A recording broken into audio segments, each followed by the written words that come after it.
Hi, everyone. Welcome back to another episode of Weaving Stories of Possibilities. My name is Tyson, and I'm here talking with Kevin Jesuino. This episode, we talk a lot about the work of deepening relationships, especially during this time, and the power it had for him. And second, we talk about how we can show up for climate change and what it means to actually be a climate activist as it relates to the artist community. This conversation is, I think, really helpful for folks who are trying to understand what it means to show up. So thank you, Kevin, for this conversation, and looking forward to folks listening in and hearing your feedback. Hi everyone. I am with Kevin Jesuino. He is a artist here in Calgary, and we're here to have a bit of a conversation about community. I'll let Kevin actually introduce himself a little bit. Some of you might have seen him around before. Very familiar face to probably lots of folks in Calgary. But I want you to introduce yourself with the question of, where do you know from? That's a really good question, Tyson. Where do I know from? It's taken me 39 years to get here, to understand that where I know from is actually from my body, and that my body holds a knowledge that allows me, if I'm tapped into it, to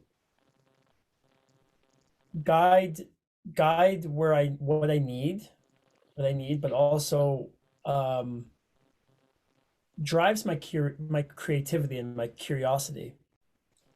And so the answer to that is my body. Hmm. Layered on top of that is the work I do, and a lot of that work is bound in the sort of ethos that I think art can fix everything. That art is all around us. We live on the greatest art piece ever made, which is Earth. Mm. I always have to say this, that there was a high school student I worked with years ago that told me that the word art is literally in the word Earth. And if we are living on this great art piece called the Earth, and we are then extensions of that artwork, and we get to live in this world of art, and that every single thing that humans make therefore is art, and that we are living, breathing, and surrounded by 500,000 pieces of art daily, and that everything you can see right now in your bedroom as you watch this, even this computer that you're watching from, had to have been designed and made by a human. And so art intrinsically for me is we are in it. Hmm. It's not that it's something superfluous, something that humans just make off to the side, Right. but we are actually in it.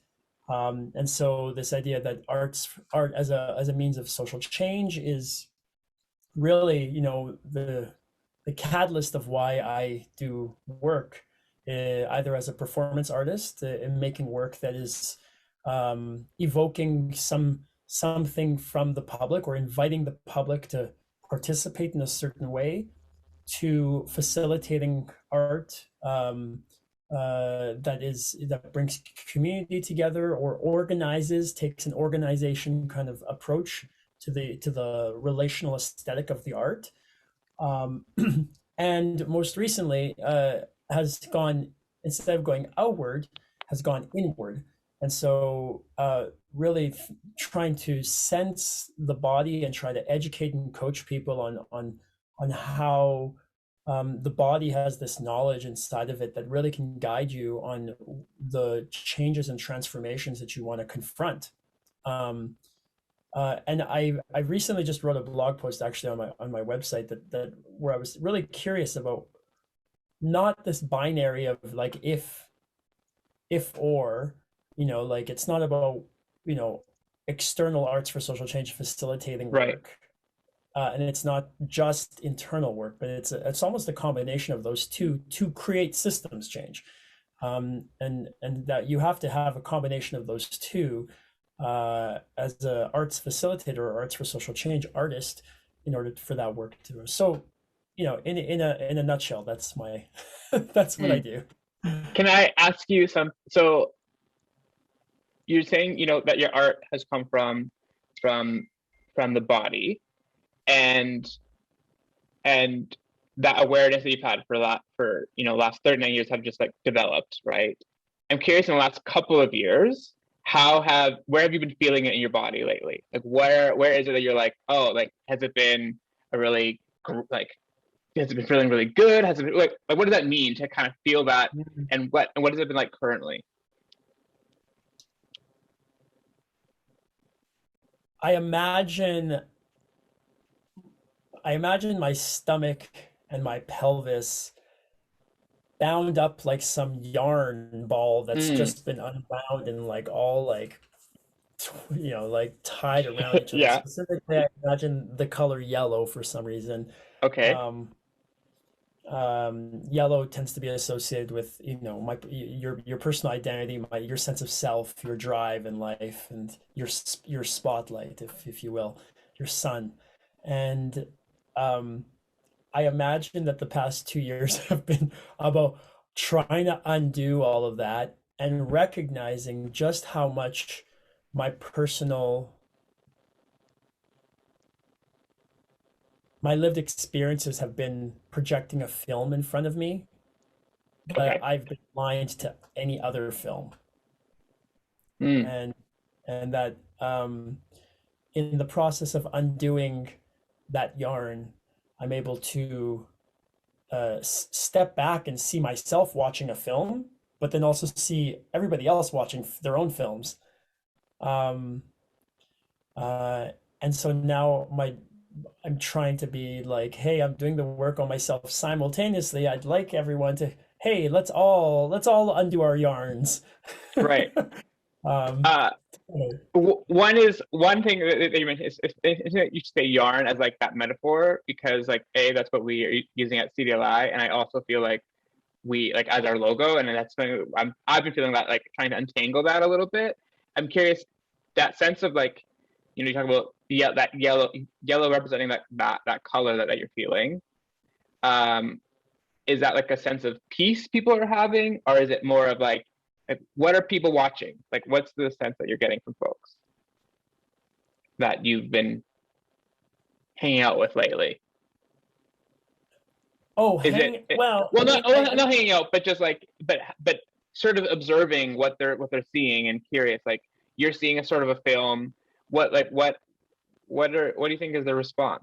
Is it inner peace? Is it well, well, siloed. I think okay? that each person's going to have their own little feelings associated with that. I think Yeah. that there's a lot happening in the world. There's a lot of change, that is demanding people to change.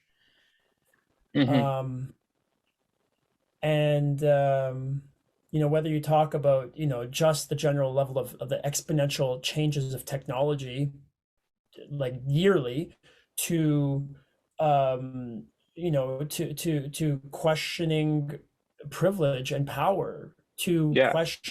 questioning our relationship with the earth and climate justice. So there's a lot happening on a sort of larger social level, not to mention that everyday issues that people deal with, like Yeah. just Just the day to day. Yeah. personal lived experiences of growing up in poverty, for example, or as a racialized person, or as a person that identifies as LGBT, or like Mm-hmm. any of those little things, or even just like I had a fight with my mom today, Mm-hmm. or Mm-hmm. me and my mom don't get along. Yeah. Yeah. Like any of those things, I think that we're all playing those movies out right in our head, and I Right. think that sometimes we just want to escape into a movie Mm-hmm. and not Not have to have to like think. Yeah. deal with other and not have to recognize that that you, Tyson, are watching a completely different movie, Mm. and now I think that there are people that and I think that it comes and goes. I think we can all sort of like take a step back and recognize, oh, everyone's looking at their own movie, but then we quickly go back to our own, so it's this Right, right. scale It's this that temporary happens. time sometimes. Yeah, yeah. And I think that yeah, it's just really scary because I mean, I try to be someone that's adaptable and try to like not get trapped up here, Hmm. but to like consider the whole system so that it's kind of like laying on a bed of nails. Do you know, like if you lay on one nail, yeah, the system can't handle that. But if you spread that system out, maybe you can, Right, right, like you can diversify or like shift and pivot really right. easily. So, um, yeah, I think that right now the world is calling upon people to adapt quickly. Mm, And there's a very few amount of people that have the nervous system capability to like, mm. yeah, okay, sure. And then there's a lot of us that don't have that nervous system that are constantly like, oh my God, I have to deal with this. Okay, but like, so it's this like Right. back here and this in front of me at the same time, and um, Is yeah. is that because we're not like that adaptability that you're talking about? And I hear you on that. Like, I think is it happening too quick for us to really feel it in our bodies to get to that sense of like, all right, like I feel I'm ready, prepared to like grasp these changes, or is it because or is it the opposite where it's like we can't adapt because we don't feel it in our bodies, and it's just like it is. I think it's both. I think it's both of those. I think that there's there's a lot happening externally Right, already, right. but then I also think that our world has taught us to only focus on this, Mm, to think about broadcasting and receiving with our senses and mm, analyze with our brain. And, we see that in patriarchal systems, in heteronormative systems, in white supremacy, and any mainstream top echelon approach to anything. It's this shoot up to the top and focus on this only, mhm. and not look at the whole system. Disregard what's Right. on the bottom, you know? And so, yeah, I think it's a combination of both. There's a lot happening outside, but we're also not, nobody has ever told us that we should be thinking with our body and our Right. hearts, not with our brain. Mm. So what does that mean for you when it comes to currently like some of the art that you're helping other people like get to that sense of like being in your body? What does that look like for you as a reason? Like not, and maybe not necessarily the project, but what has it meant for you to get people there? Well, I can only speak on it from a personal experience because I mean I'm sure Yeah. it's rewarding. Any kind of arts for social change for me is always rewarding when I see people go, "Oh my gosh," or Yeah, yeah. when they have these like moments of like real transformation happen, and I can and sometimes that's in a workshop, just like from A to B to the end of the workshop, beginning to end, Yeah. to like a whole year of investing in a project or 3 or 4 years of investing in a project and seeing that the lifespan of that transformation. Um, Certainly for me, doing this sort of work on myself and gaining this sort of vocabulary has certainly uh, built a better relationship with my body, but also with the earth for me.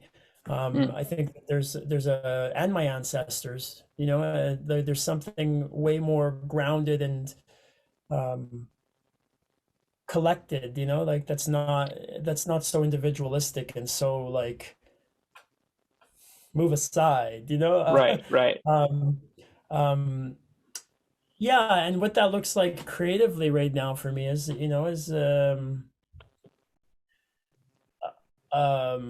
aside. I am curious how to move into the world of educating. I'm sort of leaning into a system that I've sort of denied all my Mm, life, and I'm learning how to be like, okay, no, let's embrace the educator, facilitator, mentor, coach inside of me. Um,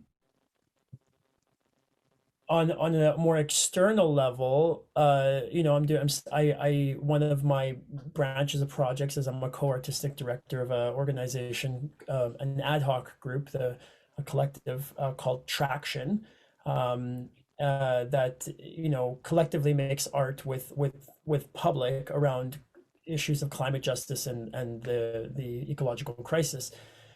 And one of the projects that we've been doing has that we just received a grateful amount of funding from both Calgary Arts Development and the Canada Council for the Arts, is to map out the system, map out the Northern Turtle Island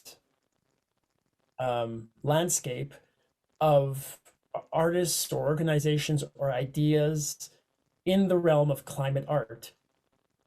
So that, because I do think that, like, if I can go into that kind of world, Mm-hmm. I think that the ecological crisis has in some ways felt siloed and alone. We've all felt like we can't change the system. Okay, I'm going to change my plastic straw. Right. Whoopee. Right. Yeah. Like, Yeah. or I don't have enough money. I can't afford an electrical car. And then even if I Yeah. do get an electrical car, is that environmentally more better? Right. Right.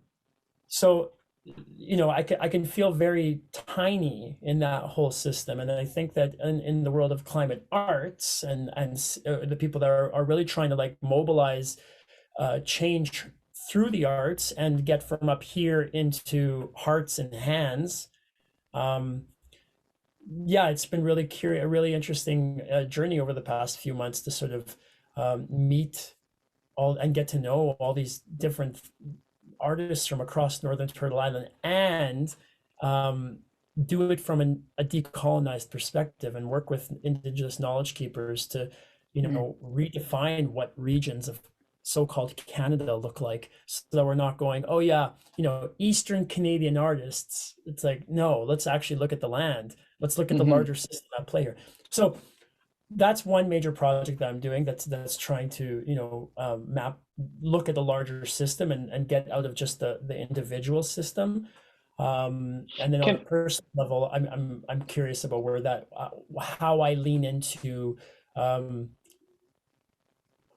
facilitating change in individuals while also making an income. This is the big question: is how do I make an income while right. while at the same time knowing that I have maybe potential medicine that could support people. So it's Mm. this weird thing. But if people don't know what they're looking for, Right. there's a gap. So Well, I definitely think, like, in the few years that I've known you, and you talk about education, like I've learned a lot from you, and like I know you said something that you're really leaning into, but even I think even when you talk about, like, ecological, like, people's understanding of that, sometimes I think that sense of, well, we just have to.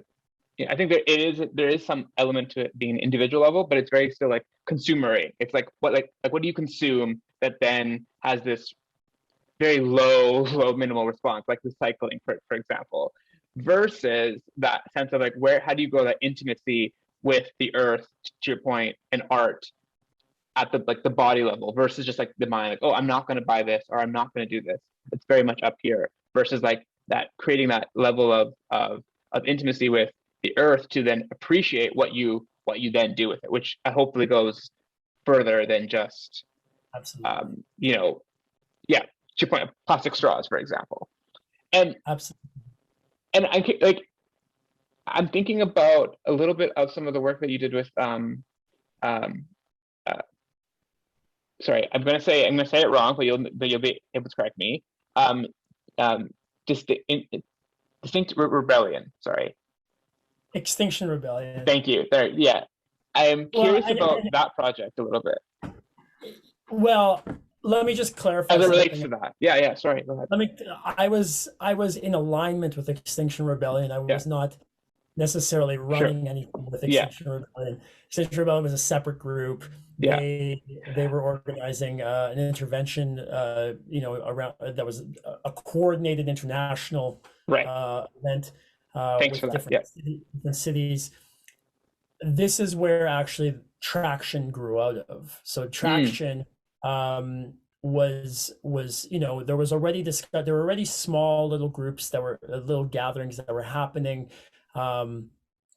around like gathering climate artists that are based in Okinsis, colonially known as Calgary, and so there from a gathering I actually met Melanie Kletzel, who is a dance professor, a dance instructor at the U of C, and who does a lot of work, research around site-specific environmental climate-based performances.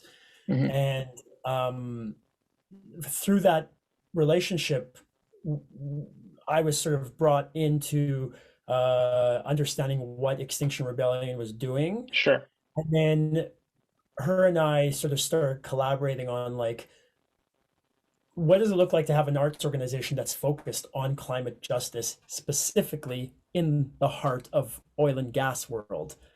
Yeah. And so not just the city, but then there's also this province. And so, so we started working on some stuff, and from that grew many of the projects that Right. we've done. But it was in alignment with, of course, Extinction Rebellion. Now, Extinction Rebellion, if I recall, I believe their only requests the requests were for municipalities to declare a climate emergency, which hey, Yeah. Calgary is just about to do, or has Yeah. done, or just about to do, depending Yeah. on when this video comes out, and also to establish a citizen-led council to develop policy for the city around climate justice. Now, ideally, that comes with a deep level of Indigenous work, Yeah. Indigenous participation. And so that's what Extinction Rebellion, that was Sure. that sort of out of that embryo came this seed for track. Sure. Yeah. And I guess, but that's thinking of some of those projects though. I think about that being something that resonates with me though, and maybe is even what I've seen demonstrated is that sense of like connection, a deeper connection, like that art is provoking that on a more of a intimate level that I think people might be able to feel in their bodies. Like, I mean, even just the idea of like just like moving to different spaces, to me is like has a really powerful impact. Well, the Extinction Rebellion thing. It's funny because a lot of people came at me because I had changed my logo to the Extinction Rebellion thing, and they all thought I was some sort of like the leader and organizer of it all. And I'm like, Right. missing the point. There's actually no leader here. It's actually Yeah. but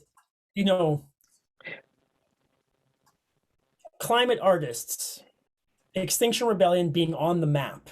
Okay, so it's not Sure. just Extinction Rebellion, that there are actually a bunch of groups and artists and scientists, that and citizens that are panicking. They're panicking. They're frankly panicking, and this is part of that nervous system like attack. Is like I'm reading right now Seth Klein's A Good War, and it's incredible the parallels that Seth Klein makes to how we mobilized for world wars and how we mobilize for climate change, and the similarities between existential attacks, not knowing the threat. It's not here, it's there. What part can I do? I'll do it when my neighbor does it. Right. Like all of this stuff, right? But for some reason we cannot do it. Like there's this like halting that's going, we can't, the government's not doing enough quickly. And I'm talking about like left-leaning governments also absolutely. And so like they're how do you mobilize people to recognize that yes, we need to be panicking right now. And so these sort of art interventions, I guess what Traction initiated of is this idea of like an art intervention that's sort of like puts you into a state of going and then to recognize that that's the state you should be in right now. Right. That's not, Right. like, stop pretending it's not the state. Right. Right. You know? Because you will feel it, and like that's that idea about the feeling in the body, which really is resonating for me, is like you'll feel it and you'll either like debilitate you or you'll like start going. Like you'll Right. it's it will end up, Fight or flight. Yeah. yeah, something like that, right? Uh and I think it's interesting that you said that some people thought that you were like leading it. And I'm curious, like, I mean, outside of that, but what does that say more about just like your position or your role in like in being someone who is a leader, like who, you know, you change your profile and people go, oh, like something is shifting. And I'm curious, like what, like, is that a lot of responsibility?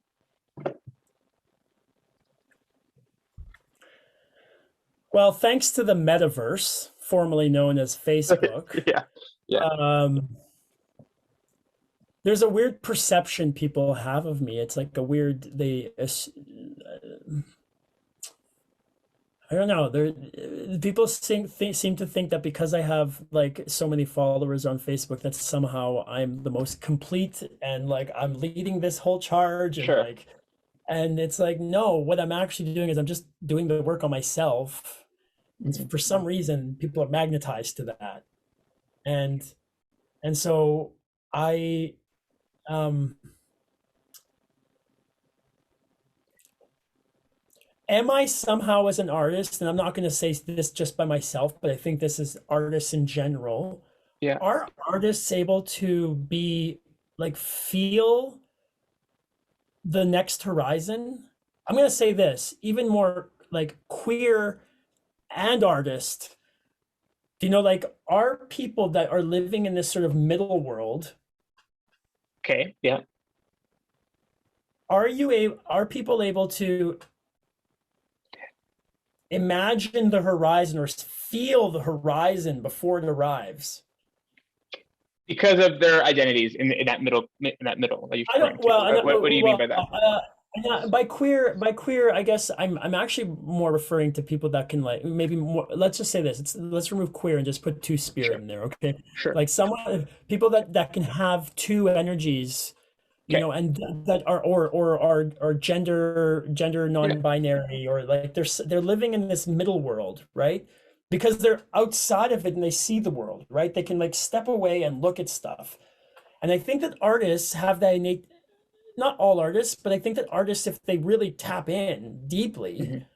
and are working on maybe a more social, environmental level where the public, it's important that the public is participating in the artistic work that they're making. I think there's something that they're tapped into, that they can sense something. You know, they can sense something. And sometimes my struggle is that words aren't enough. And like writing a grant is so limiting because it's Mhm. far more complex than words. It's far more complex than this linear structure. It's actually like expansive and down here. So I struggle. I struggle with like having to like articulate sometimes what my work is about, because it actually comes from a felt sense. It comes from a sense, you know, um and I'm not saying that I'm the only one doing that. I think that a lot of artists, this is why we need artists, you know, Mhm. because I think that there's something that they're tapped into that allows us to look at a piece of work or experience a piece of work without defining it. And frankly, I think that's why a lot of people are afraid of art, or don't attend or consume art, because they want to know what it's about and they don't feel smart enough to enter into spaces like that to understand it. When actually, and this is a disservice, that this is partially, I blame institutions, academic training, and the artists themselves for buying into this system that you have to like think above people. You know, Right. when we actually have to be returning back to an earth, back to a ground with the people. And Mhm. so yeah, all of that plays into this And very complex thing. and I think that's, I mean, you're kind of, I mean, there's so many things that I want to sort of respond to with what you've said. One is, I think, to that point about how people where people can access art, like the idea that like art is somehow in a specific location, in a museum or in like an art gallery, and then there's like this whole process that you go there to like like think about what it means versus like think, right, and like feel what it actually is doing to you or what it means. And then I think something else that you mentioned is like, you know, how artists are taking up, or maybe should be taking up, more space in that effort to help everyone else ground us. And I think in some ways that they do, to your point about art being everywhere that we look, but like our connection to it isn't very strong. So I'm just curious, what has it meant for you to show up in like in that community, in that trying to like to really help ground us? Like what has it meant for you to do that? Yeah, I mean, I'm recognizing that my role is to be, if I can use a Greek mythology term, I'm the Hermes of the pantheon of the arts and the word Sure. and the Mount Olympus and the word. Yeah. I'm able. Okay. I feel like I'm able to traverse two communities: the artist community and the Okay. non-artist community, and that my role in life, what I'm called to do in life, Mm-hmm. is to bridge, Mm. is to make people understand that for the non-art people, you are living, breathing pieces of art. You are living in a piece of art. Culture is the thing that's holding us together. Right. It's not sports, it's not economy, it's art and culture. Mm-hmm. You know, and over here in the artist world, I feel my soapbox tends to have to be a little bit taller, bit more. I have to like work harder, because I think the art world, again, due to art institutions, academic Right. institutions, artists themselves who just want to play with themselves, they just want to like show work to themselves. Right. And then put themselves in these like black boxes or galleries that it's like Right. not accessible to people, to this group over here. You know, how do we as artists play a role as citizens, as people that are sitting at the table of non-arts, any kind of non-arts table, be it Right. the Yeah. Whatever that means. city roads department, to community associations, to you know, poverty reduction, I don't know, whatever, you know, like all of that, you know, and how do we play roles, significant roles, that isn't just about making beautiful things, Right. but actually making people feel and putting our hearts above our heads. So as someone who is no, I love it. So as someone who is in this, who really you see yourself as that, my purpose, or one of my purposes, is to be that connector, to be that bridge. In the last year and a half or 2 years, have there been opportunities for this to what doors have been opened?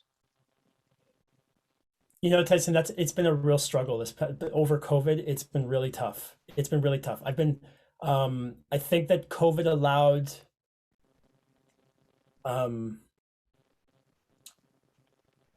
allowed me to get rid of you know, a group of people, or not to get rid, but just sort of like not put my energy into certain Sure. communities that don't necessarily validate or support me either, you know? Okay. Yeah. And or even see me. Mm. And so, and frankly, I think a lot of the arts community is in that bucket. I think that there's something about, I'm gonna go on a limb here and say this, but there's something about the corporatized art community of Calgary that has really bred something into them that's about power and Mm-hmm. being, and sort of like building skyscrapers of art as opposed to like just understanding the earth underneath them, you know? Right. Yep. And so a lot of that I took the time this past 2 years over COVID to just like not put my energy into that anymore. Right. Um, while at the same time trying to attune to something that I'm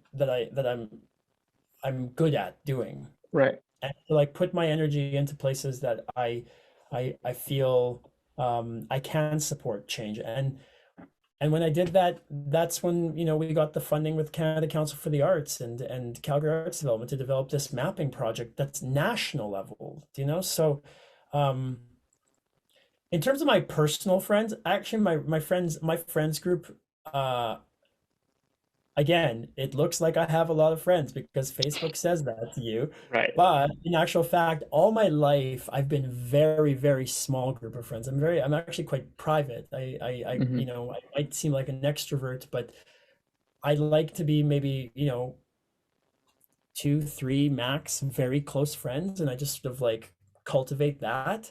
Mm-hmm. Um, and Oh, are you going to show us something? no, I just want to make sure I say their name right. Sure. Um,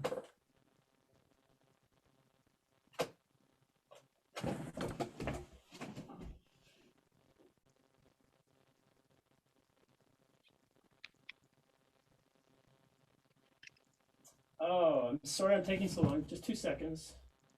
Oh, here we go.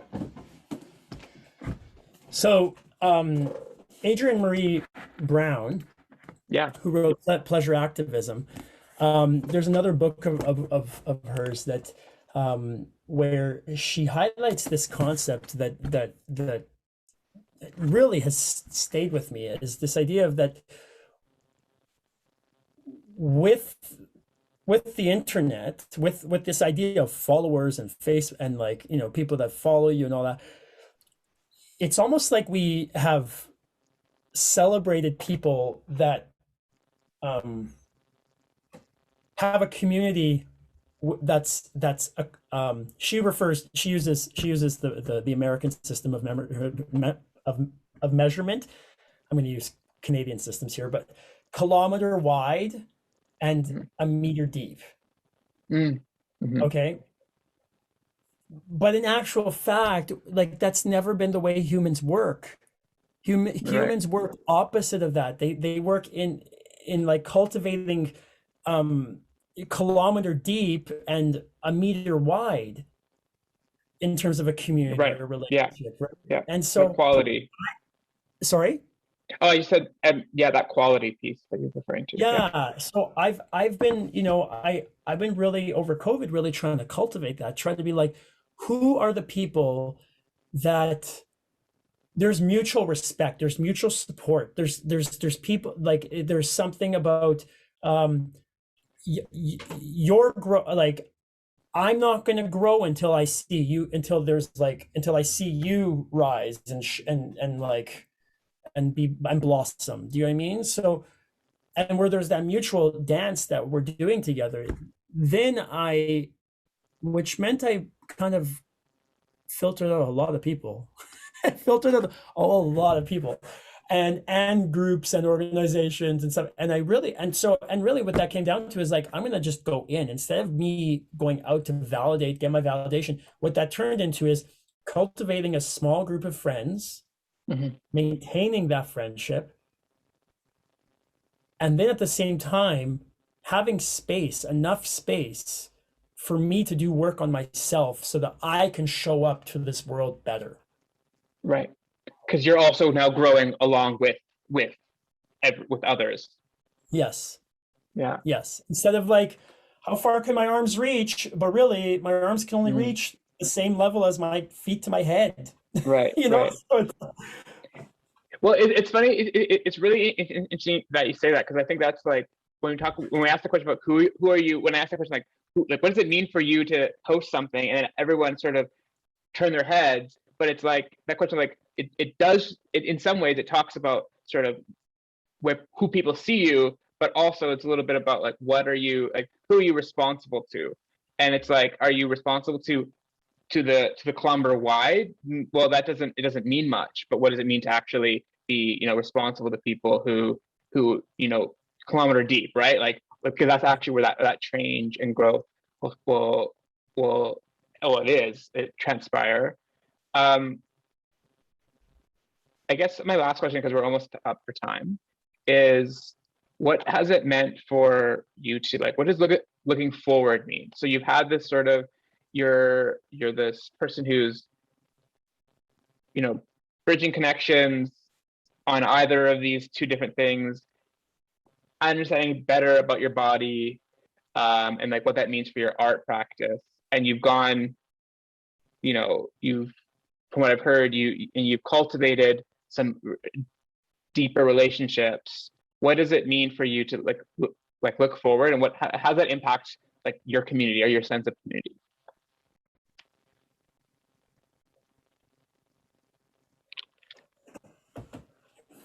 Tyson, that's also a very difficult question. It's funny that I don't know if you remember a time where in your growing up,